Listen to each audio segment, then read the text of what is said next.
The Good Reading Podcast is brought to you by Luxury-Read, the monthly book subscription that pairs a new release book with a pampering gift delivered to your door. There are new books every month and 9 genres to choose from. Why not spoil yourself or give the gift of a Luxury-Read subscription today? Visit luxury.com.au to find out how. The Exhibitionist. Sir Henry Parkes, like Alfred Deakin, had transitioned from poet to pressman to politician. Deakin wrote of the 5-time New South Wales Premier, "He was jealous of equals, bitter with rivals, and remorseless with enemies, vain beyond all measure, without strong attachment to colleagues, and with strong animal passions." The last point was a none too subtle reference to Sir Henry's legendary libido, with the highest sperm count in Australian political history, and was still on the job at 76. Parkes's pulling power had nothing to do with his looks. He rarely smiled, and his permanently raised left eyebrow conveyed a world-weary contempt for all things not Henry Parkes. With his snowy shock of hair and beard borrowed from one of the rough sleepers in the Domain parklands behind Parliament House, he looked like Santa caught in the act of slipping a naughty child a lump of coal. An American visitor described Parkes as a picture to look at and continued, "He is fully 6 feet in his socks, supple as an eel and wiry as a corkscrew. His face is a compound of wrinkles, yellow jaundice, theology and politics. He has small, keen, grey eyes and a head shaped like a mammoth goose egg, big end up. His hair silvery white, much resembling a bag of wool in admirable disorder, or a brush heap in a gale of wind. Strangers mostly think he is a crazy person escaped from his keepers, and the rest scarcely understand what he's about." Hello and a very warm welcome to the Good Reading Podcast. At this point in the Good Reading Podcast, I usually deliver a short biography to introduce the author and their work. But because David Hunt writes his own biographical notes, I found it hard to locate anything close to objective. When I read that David refers to himself as an unusually tall and handsome man, I immediately concluded that he must have a great face for radio and for podcasting. And for that reason, today I'm talking to David Hunt about Girt Nation, the 3rd volume of the Unauthorised History of Australia series. David, welcome to the Good Reading Podcast. G'day, Greg. Thanks for having me. My pleasure. 3 books documenting the history of Australia, Girt, True Girt, and now Girt Nation. This suggests that you might have an unusual and possibly unhealthy obsession with the word Girt. Arguably, Australians have got an unhealthy obsession with the word Girt, although the only time we use it is in our national anthem. It was a word that I hated as a school kid. It grates on the modern ear, but it's actually also really important in understanding Australian history. The fact that we are girt by sea has been incredibly influential in forming the Australian colonies, the Australian nation, and the Australian identity, and has really made us as a people who we are today. Girt Nation begins with the story of 2 distinctive Australians, our second Prime Minister, Alfred Deakin, after Edmund Barton, a man whose decision-making was guided by necromancy, and also one Banjo Patterson, a man who may or may not fit the description we all imagine. And I thought, judging by the outlook of our current leaders, I wonder if it was Deakin and Banjo that set the tone that persists to today. That's an interesting observation, and certainly in writing about history, I do look at the resonances today and the echoes of the past in today. Cicero, that great father of history, said that one of the purposes of history is to offer guidance for living in the present day, and I think we can learn a lot from our past. I've chosen Alfred Deakin and Banjo Patterson as the 2 sort of central characters for which much of the narrative history of Australia hangs, because they cross over a number of key storylines, and they were both very influential in shaping Australian identity as the Australian colonies moved from being the poor children of Mother Britain on the other side of the globe to being a new nation in 1901. Another figure crops up quite frequently, Sir Henry Parkes. He's well known as the father of Federation. What a guy! But from what I read in Girt Nation, he fathered more than just that. He's a man full of contradictions and possibly beer. So tell me a little about the Henry Parkes we don't know. Look, so Henry Parkes is widely regarded today as the father of federation, the man who was instrumental in bringing the colonies together into the Australian nation. And he did play a key role in that. What's often glossed over is that he was, for a long period of time, an anti-federalist in many ways. When he was worried that Victoria was going to be the dominant power player in any new nation, he attempted to white ant federation. He wanted Australia to be led by New South Wales. In fact, in 1887, he went so far as to introduce legislation into the New South Wales Parliament as the Premier. He was Premier of New South Wales on 5 occasions. And he proposed to change by law the name of New South Wales to Australia. That's how he saw the federation. Whilst Victorians who rebelled at that idea suggested that perhaps New South Wales should be renamed Convictoria in honour of the criminal roots of the Premier's state. Parkes is a man of contradictions. He was from a poor working class family, passionate about education, passionate about building literacy, about empowering the working class, but he was also a political opportunist of the first order. He was also, Australia's gold medal political rooter, fathering at least 17 kids and still on the job well into his 70s. He had a series of mistresses with which he had illegitimate kids. He'd generally move on to the next mistress, whilst he was still unhappily married to his previous mistress. And so you have this real sort of split between the public parks and the private parks. And that's interesting. I think we see that resonances of that today, politicians wearing a particular face and perhaps living a different life. And Parkes was certainly an early example of that. It's interesting that you say he fathered 17 children, and yet he wasn't actually a Catholic, and it was kind of part of this movement that encouraged a kind of tension between Catholicism and this emerging secularism that brands Australia today. Yeah, look, certainly I'm very interested in the Catholic-Protestant divide that informed much of early Australian history. Parkes, I think, just had a lax approach to birth control. In fact, he had a lax approach to anything requiring him to exercise self-discipline in many ways. Whilst he was a workaholic and, could work the house down, he enjoyed a drink. He was in many ways a prototype Bob Hawke. He also had a few things to say about white Australia too. All of the early Australian politicians had a thing to do with white Australia. And I'd actually say that Henry was more enlightened than most in terms of white Australia. He was in many ways sort of reluctantly dragged over the line in terms of a number of damagingly racist policies. It would be fair to say that it was the early iterations of the Labor Party that were the true champions of white Australia and that turbocharged the sort of Fortress Australia inward-looking mentality of shutting out the world and particularly shutting out the coloured parts of the world. And other politicians, realising that was the way the political wind was shifting, jumped on the bandwagon. Alfred Deakin, who really put the White Australia legislation through Parliament, was not, by the standards of the day, a racist. He saw Asia as a threat to this new notion of Australian nationhood. He saw racism as a way of binding the Australians together as a people, which is what he was keen on doing.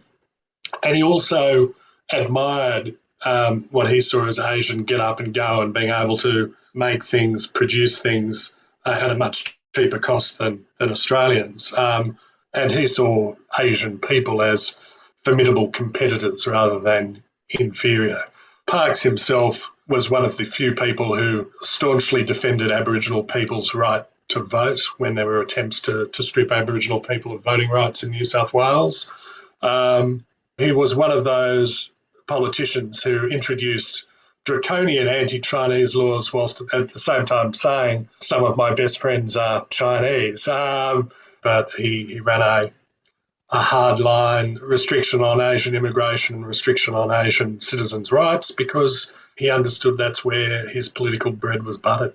So we've covered the popular pastime of rooting for Australians, and that, of course, involves women in most cases. It does. Australia, well, not in all cases. Not in all cases, but many. No. Australian history seems to be overpopulated by the exploits and follies of men. Girt Nation suggests that there are quite a few women who are up to the task and more than willing to disrupt the patriarchy. Let's begin with just a few. Catherine Helen Spence, Australia's first feminist, do you think? Oh, well, look, she's widely credited as such, and it's an amazing character. And her and Louisa Lawson, who hated being known as the mother of Henry Lawson, she hated being known as the mother of a man when she was the publisher and founder of The Dawn, Australia's first true women's and feminists newspaper, amongst other things. Incredibly impressive women. And one of the joys in writing this book, Girt and True Girt was set in an era where not only were Australian women written out of history, as they were in many other, throughout the world, there were far less women in Australia as a proportion of the population as a result of convictism. It was predominantly men who were sent out as convicts. A lot of the adventure-seeking settlers who came out were also men, and it wasn't really until the 1880s that gender balance was achieved.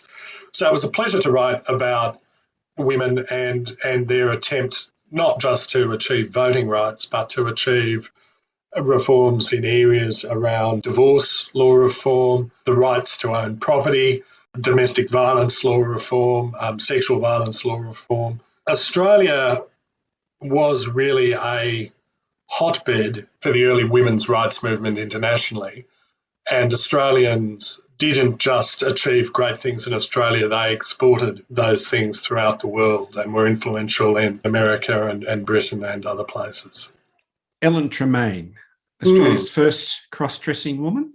Australia has a proud history of cross-dressing women who were known as passing men, women who attempted to look like men, and the reasons for this are many. In fact, I think I tell in Girt the story of Australia's first great cross-dressing woman, Mary Reeby, who's on our $20 note, who was a 13-year-old, eloped with another girl, stole a horse, dressed as a boy and called herself James Burrow, and spent months in a prison cell in Britain before anyone realised that he was a she. Ellen was a good Catholic girl from Northern Ireland who had a child out of wedlock. She was shunned by her community. She comes to Australia. She has a box full of clothes with Edward de Lacy Evans written on them, and she transforms into de Lacy Evans, marries 3 times, is a champion mine captain, regarded by all and sundry as a man.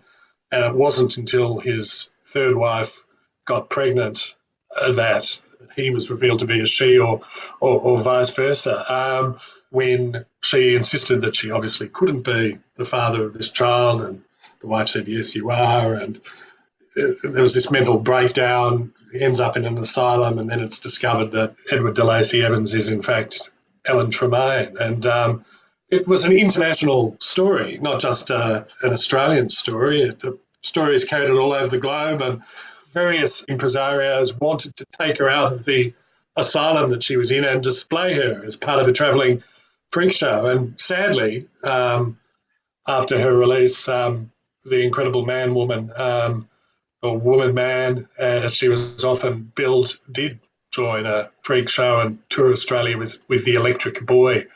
It's an interesting story, but you get the real sense that she'd had a pretty bad time of it being a woman. She lived in a society where all of the structural and economic advantages lay with men.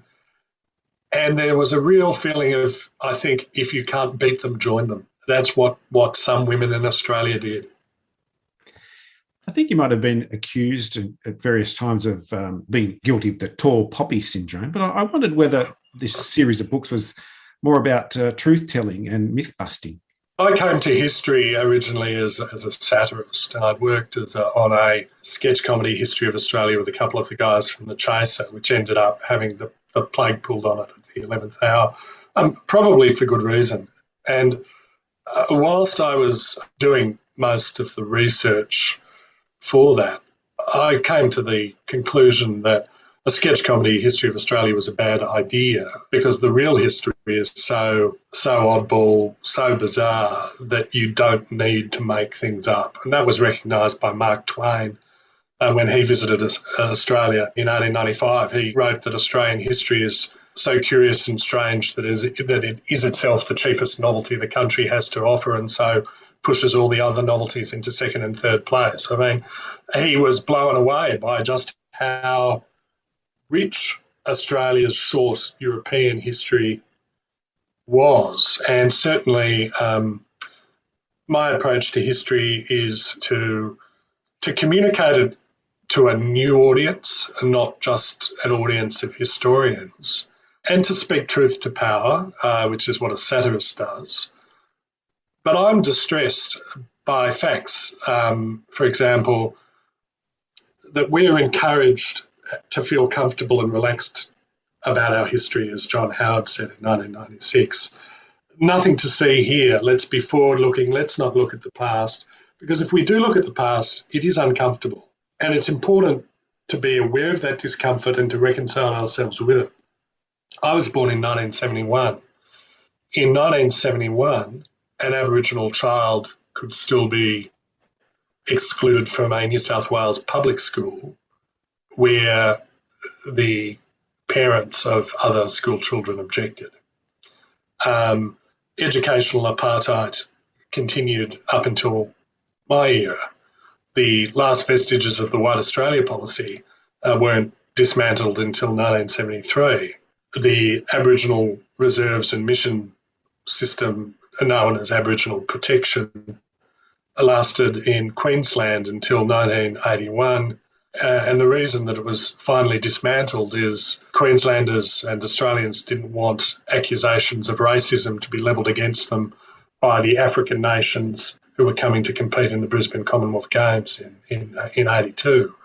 So we have to reconcile ourselves with things like White Australia, with Indigenous dispossession, and there is a willingness amongst many of our political leaders today, a desire to sweep that real history of Australia under the carpet, and for Australia to revert to its nationalist history of the late 1890s. It's all about hardy men facing adversity, conquering the environment, digging holes in the ground, breeding sheep, triumphing in the face of adversity. And that's one narrative, but it's an incomplete narrative. And what I want to do in my history is to provide history around the White Australia policy and Aboriginal dispossession that historians know about, but haven't necessarily been terribly good at communicating to a broader audience. And so I hope people learn about our past through reading my books where perhaps they might not pick up a more conventional history. I was wondering, in the event that the Department of Education decided to use the Girt series as their next textbook on Australian history, I wonder what you might say to the kiddies. I go and give quite a few school talks, and at one stage the Queensland Education Minister was enthusiastic about putting Girt on the Queensland curriculum, and I advised against it. And the reason that I advised against it is anybody who's read my works will note that I employ irony. Isn't that one of our defining characteristics? Well, so we would like to think. And indeed, I think for most adult Australians get it. So do lots of kids, but some kids don't. I think irony is something that takes time to adjust to. I had one letter from an Aboriginal girl who was aged about 16 who wrote to me about the second chapter of my first book, Girt, which was titled The Unoriginal Non-Inhabitants, which was written from the perspective of sort of a right-wing radio shock jock about Aboriginal history and applying the same prejudicial notions we have about First Nations people today applying those to the context of Aboriginal people in the past. And she was devastated. I then wrote a very distressed letter explaining irony and what I was trying to achieve.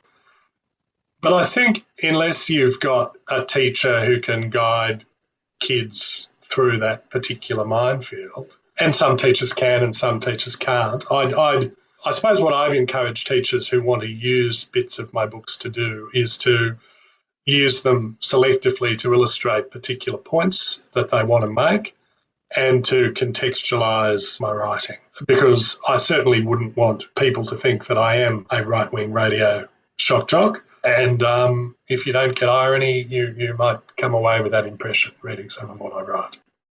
Well, I certainly enjoyed the irreverence and the humour, and also I got a great education from it too. So, David Hunt, thank you so much for joining me on the Good Reading Podcast. Thank you very much. And to all of your listeners out there, enjoy the past of this wide brown land in which we all live. I hope they will. Thanks, David. I've been talking to David Hunt about the third volume in the Unauthorised History of Australia series, Girt Nation.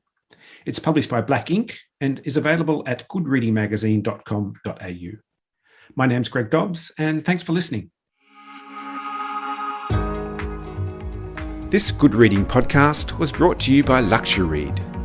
Why not spoil yourself or give the gift of a Luxuread subscription today? Visit luxuread.com.au to find out how.